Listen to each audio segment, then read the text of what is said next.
Les années d'études exigent une grande ouverture d'esprit. En effet, les jeunes y rencontrent de nouvelles idées, de nouveaux amis, de nouvelles cultures. Certains viennent même de loin pour faire leurs études ici et peuvent se sentir même parfois isolés. Ces années sont aussi un temps pour trouver son identité et pour se poser des questions sur ses valeurs. Pas surprenant alors que des étudiants cherchent des lieux pour former des amitiés et poursuivre leur cheminement personnel. À Montréal, le Centre étudiant Benoît Lacroix accueille des étudiants de plusieurs cultures et offre un lieu où des jeunes pourront cheminer ensemble, tant au niveau spirituel que personnel. C'est une communauté dynamique, diversifiée, offrant une importante formation pour la vie.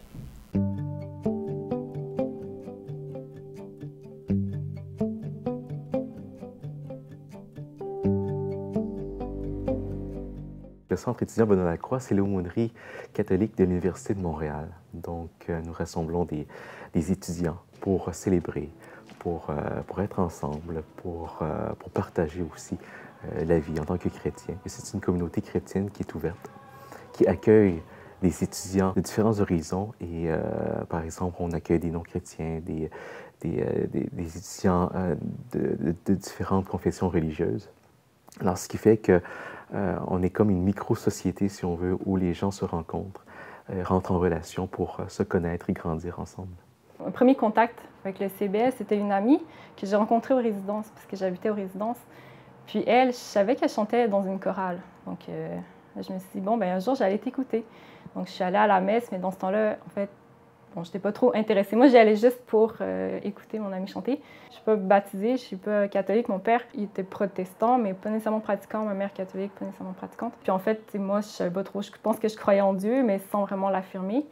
Puis là, je suis venue, puis là, j'ai vu déjà l'ambiance. Ça m'a étonnée, c'était vivant. La plupart sont des étudiants qui viennent de l'extérieur. Donc, c'est de se recréer ou de réinventer une famille. Parce que c'est les études, la bibliothèque, et j'imagine une petite sortie de temps en temps, mais pas plus. Donc ici, c'est l'espace idéal pour se réinventer une famille. C'est ce soir que l'amour de Dieu est donné à tous ceux qui croient que l'amour triomphera par la résurrection.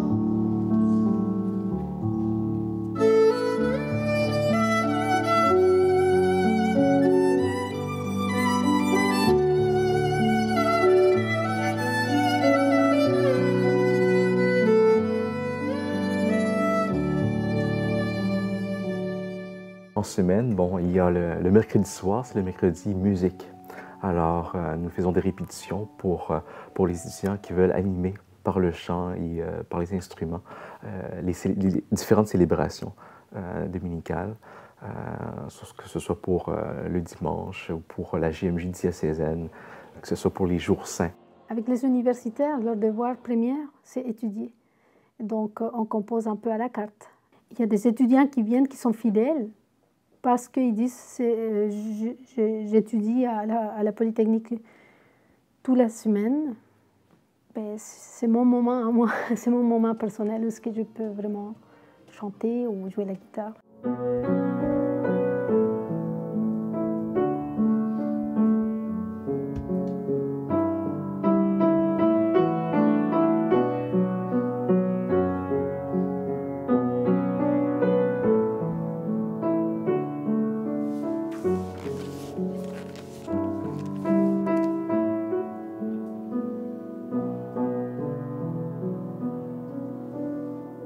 Pour le jeudi soir, eh bien, il y a le groupe Horatio, qui est un groupe de prière. Donc, nous nous rassemblons une fois à toutes les 2 semaines pour prier et pour faire un partage biblique.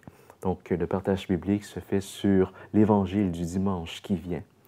Alors, nous le lisons et puis nous essayons de voir un peu la signification du texte évangélique pour ensuite faire des liens dans notre vie concrète, en fait. Ensuite, il y a aussi la halte artistique. En fait, la halte artistique, c'est quoi? En fait, c'est animé par Sœur Chin, qui est une sœur de Sainte-Croix. Elle fait un bac en art.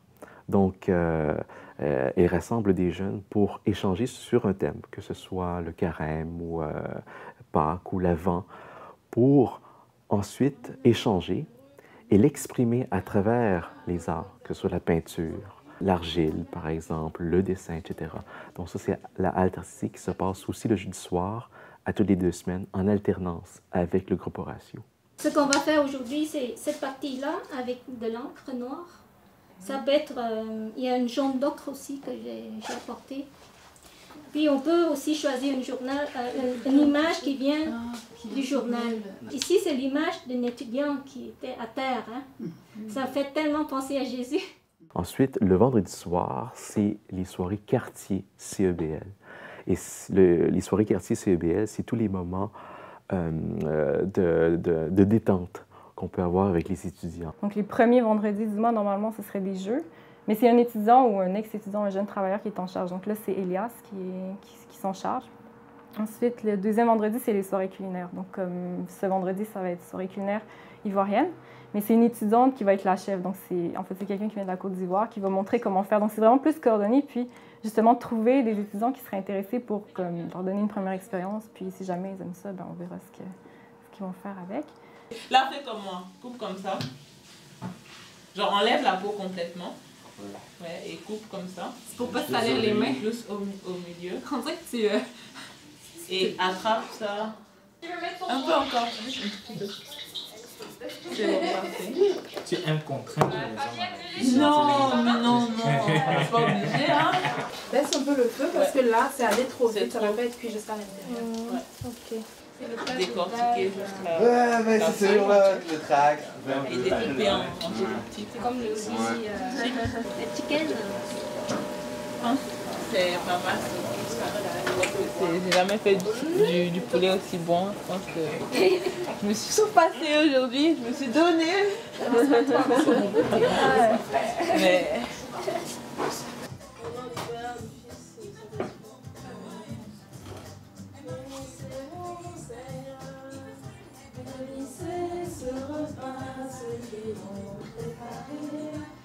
Bon, les hostilités sont lancées. Quand je suis arrivée, je connaissais personne. Et donc, comme le carême arrivait, je cherchais une église vraiment pour fréquenter une communauté chrétienne et faire le carême dans de bonnes conditions. Donc j'ai une amie qui fréquente le centre et qui est en cheminement en ce moment. Donc elle m'a proposé de l'accompagner à la messe, la première messe après le mercredi des cendres. Donc, et puis depuis, j'ai rencontré les jeunes du centre et maintenant je suis tout le temps au centre pratiquement parce que j'habite pas loin. Le troisième vendredi, normalement, c'est soirée cinéma. Donc là, tu as aussi une jeune travailleure qui suggère des films, puis tu as d'autres personnes qui viennent, mais tout le monde peut suggérer des films et tout. Et le quatrième vendredi, c'est soit café-concert ou la danse, mais là, il y a les soirées l'ange et louange qui viennent d'apparaître. Donc c'est vraiment très, très malléable, si on veut. Et bien sûr, le dimanche, il y a la célébration eucharistique à 17h30. Donc, on rassemble encore une fois les étudiants pour vivre la messe, tout simplement. Oui. Ça, c'était une partie qui m'a étonnée lorsque je suis arrivée. Engagée comme agent pastoral, ce n'était pas une obligation de venir à la messe du dimanche. Je trouvais ça comme un manque aussi de solidité à ce que je faisais. Parce que je dis, ben, ça sert à quoi que je me présente comme agent pastoral si je ne partage pas le rituel plus important d'un catholique ou d'un chrétien? C'est de partager justement le rituel, la symbolique et tout ce qu'il y a derrière. Oui, j'aurais pu aller à la messe proche de chez moi, ça aurait été pareil, peut-être pour moi, mais à l'ensemble de l'équipe de la solidité, il me manquait une patte de cette table.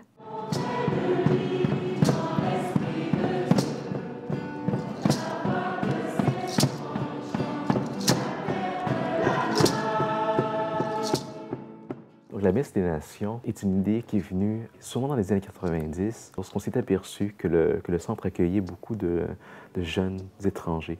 Alors on voulait faire une messe spéciale pour souligner en fait cette multiculturalité du centre étudiant Benoît-Lacroix. Alors la messe des nations est justement un moment où, à l'intérieur de la liturgie, hein, nous posons des gestes.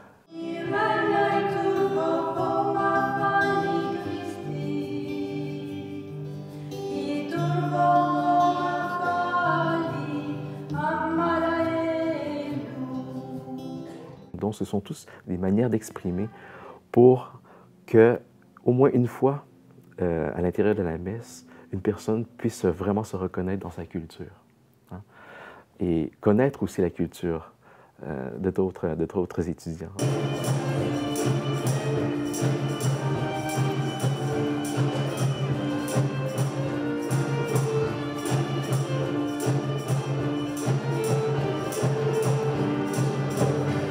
La Messe des Nations, c'est vraiment un moment de joie, de rassemblement, là où on se rend compte que l'Église, c'est pas juste quelque chose de local, quelque chose qui fait partie seulement d'une culture, mais qui est vraiment internationale.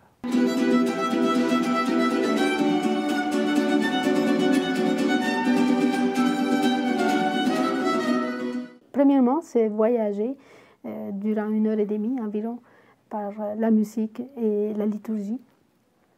C'est comme une forme de litanie de tout le monde. Je ne sais pas, si tout le monde pouvait vivre ça une fois dans la vie, on verrait que l'Église est universelle. Je pourrais dire que depuis plusieurs années, nous rejoignons des jeunes étrangers, donc qui viennent au Québec pour étudier. Et puis ce sont des jeunes qui arrivent parfois seuls et qui recherchent vraiment un endroit pour s'intégrer, pour se retrouver, hein, avec des jeunes qui ont la foi, donc qui les ressemblent. Alors le centre offre un milieu où il y a la fraternité. Ça m'a permis de rencontrer des gens surtout, ce qui n'était pas évident à mon arrivée parce que on fréquente un milieu universitaire, donc c'est assez individualiste, c'est difficile d'aller vers les gens comme ça dans un amphithéâtre. Donc là, ça m'a vraiment permis de rentrer en contact avec des Québécois et aussi des gens qui viennent d'autres horizons. Donc c'est vraiment bien pour rencontrer puis passer du temps avec les gens. Il y a aussi quelques jeunes Québécois qui viennent pour, si on veut, renouer avec cette belle tradition-là, qui est la tradition chrétienne, et de se retrouver aussi entre jeunes, de pouvoir discuter des questions qui les préoccupent beaucoup. Donc, c'est vraiment l'esprit de fraternité et aussi la visée du centre qui est en fait de regrouper des jeunes qui croient. Et des jeunes qui croient, il n'y en a pas beaucoup en fait au Québec. Et puis, le centre étudiant est justement un lieu où on peut exprimer notre foi librement et questionner aussi, hein. Et en même temps, lorsque le centre accueille des gens qui sont de d'autres traditions religieuses ou qui sont tout simplement incroyants, eh bien, il y a ce partage-là, cet échange-là qui est très enrichissant pour les jeunes, pour qu'ils puissent grandir à l'intérieur si on veut, d'une communauté diversifiée, là où on est appelé à faire des ponts. Qu'ils puissent ensuite être en société, une société diversifiée, et de vivre dans une société diversifiée en construisant justement des ponts avec des gens qui sont différents, avec des gens qui nous ressemblent aussi. Par contre, ce que j'ai trouvé un peu boiteux dans la façon de travailler, c'était tu fais ton travail de bureau de 9 à 5, puis c'est fini. Et ça, Dominique et moi, on a compris tout de suite que les étudiants venaient, pas de 9 à 5, parce que lui et moi, on était des étudiants. Moi, je n'avais pas mon diplôme en bac en théologie avant. Lorsque je suis arrivée ici, je n'avais pas mon diplôme en main. Alors, Dominique et moi, en comprenant que c'était des heures d'études, c'était impossible de grandir une relation avec des étudiants si on faisait un horaire comme ça. On a démarré presque naturellement la formule du soir, de 7 heures. C'était le moment où est-ce qu'on pouvait trouver les gens. En fait, ce qui m'a frappée au centre, c'est vraiment l'accueil des gens. Puis il y a pas, tu sais, tu te sens pas du tout rejeté, en fait. Tu arrives, puis les gens prennent, les animateurs, ils prenaient soin de moi, puis en fait, ils font tout pour que tu te sentes bien, puis que tu te développes même, que tu grandisses. Donc, tu sais, je me rappelle, Evelyne, elle me disait, ah oui, mais tu as du talent dans la cuisine, c'est pourquoi pas l'investir. La même chose pour des gens en musique, enfin, peu importe, tous les talents. Donc, je pense que ça m'a vraiment rejoint, puis juste, tu se sentir accepté dans un groupe, des fois, c'est comme l'élément déclencheur pour tout, parce que là, tu te rends compte de la valeur que tu as. Depuis que je suis ici, jamais on m'a dit « convertis-toi », puis on n'a jamais jugé ma religion ou ma non-religion, si on veut. Puis maintenant, comme ce que j'essaie de faire, parce qu'il y a beaucoup de gens aussi qui sont agnostiques ou qui sont athées qui viennent maintenant. Moi, j'ai amené des amis, c'est vraiment de leur montrer que les catholiques sont des gens comme tout le monde, qu'ils ont des valeurs comme eux aussi en ont, qu'eux vont plus dire que c'est humaniste comme valeur, mais que ça rejoint vraiment le christianisme. Puis c'est vraiment j'aimerais ça comme enlever les préjugés que les gens ont, comme moi j'en avais déjà, même si parfois, tu sais, j'étais amie puis je jugeais pas, mais j'ai quand même des préjugés. Je découvre qu'il y a une intelligence dans la foi, je découvre ça avec mes collègues, puis les gens qui sont ici, qui sont pas... Ils se laissent pas juste dire que OK, Dieu va pourvoir à tout, moi j'ai rien à faire, ils vont pas juste prier, ils vont agir, ils ont des convictions, ils sont terre à terre. Je crois qu'en Occident, spécialement au Québec, on est dans un moment de transition. Et puis, c'est important d'être à l'écoute, de vraiment faire les meilleurs constats qu'il faut pour répondre aux besoins des étudiants. Hein, parce que c'est une nouvelle génération qui vient et puis il faut être attentif à ce qu'ils ont vraiment besoin et puis d'être aussi attentif à ce que l'on peut apporter à ces jeunes étudiants-là, à cette jeune génération-là. Hein. Il y a des choses qu'ils aiment beaucoup. Et puis, de notre côté, il y a le message évangélique que l'Église doit apporter. Alors, donc, c'est un grand défi, c'est un moment de réflexion, un moment de tâtonnement, d'expérimentation, de créativité aussi. Pour moi, honnêtement, je souhaiterais que tous les agents pastoraux passent au moins 6 mois ici pour voir à quel point c'est une école dans tous les sens. C'est une école de tolérance. Ce n'est pas la petite église chilienne, hispanophone, brésilienne, québécoise, etc. C'est une église universelle. C'est l'église universelle à tous les dimanches, à tous les partages. Donc, je trouve que c'est un cadeau, quoi. Je vais peut-être amener mon copain quand il va venir ici, parce que voilà, il aimerait bien rentrer en cheminement aussi. Donc, je pense que vraiment, ce genre d'endroit, c'est vraiment une belle passerelle pour passer dans le milieu chrétien. Mais c'est vraiment, je pense que c'est vraiment un beau tremplin. En fait, il ne faut pas que les étudiants ou les jeunes aient peur de venir au centre parce que nous, on est ouvert de 2h à 21h. Enfin, tout dépend des jours. Puis, moi, c'est ce que je faisais comme étudiante. Je venais vraiment carrément squatter les lieux. Puis, il n'y en a pas beaucoup qui le font maintenant, mais ça nous fait vraiment plaisir de voir des jeunes ici qui utilisent le centre, qui viennent cuisiner, Donc, on a la Wi-Fi, tout ça. Donc, s'ils veulent venir, ce serait génial. C'est vraiment une maison, en fait. C'est une maison, puis tout le monde est bienvenu, puis c'est simple. Il n'y a pas d'inscription, il n'y a pas de coût. Tu viens.